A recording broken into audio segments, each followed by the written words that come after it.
कि संसार में भागवत प्रकट कैसे हुआ, इसकी कथा क्या है।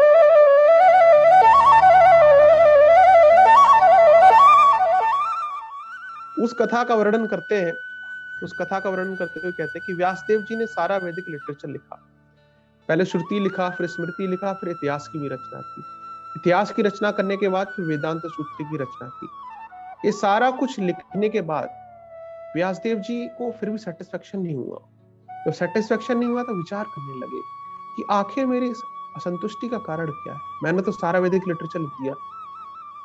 अब यहाँ पर पॉइंट ये समझने वाला है, कुछ लोग कहेंगे व्यासदेव जी तो स्वयं भगवान के अवतार है, शक्त्यावेश अवतार है, उनको डिससेटिस्फेक्शन क्यों होने लगा।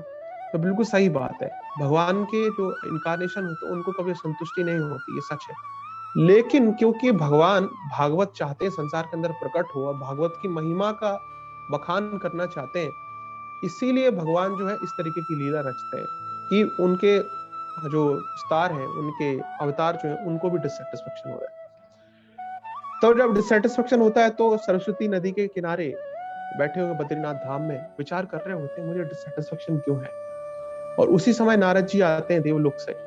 तो आते नारद जी का बहुत आदर सत्कार करते हैं और उनको बिठाते हैं वहां पर। और फिर उनको अपना माइंड जो है रिवील करते हैं कि मैंने इतना वैदिक लिटरेचर सब कुछ लिखा, लेकिन पता नहीं मेरा मन क्यों निराश क्यों है।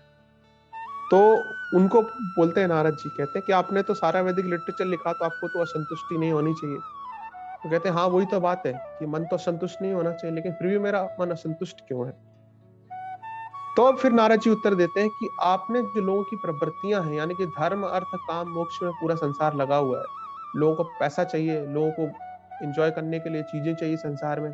कुछ लोग हैं संसार से फ्रस्ट्रेट हो जाते हैं, उनको मुक्ति चाहिए, कि पूरा संसार इन्हीं चार चीजों में लगा हुआ है, धर्म अर्थ काम मोक्ष। तो कहते हैं कि आपने परम भगवान को, पूर्ण पुरुषोत्तम भगवान को इनडायरेक्टली ग्लोरीफाई किया है, इसीलिए आपका मन असंतुष्ट है।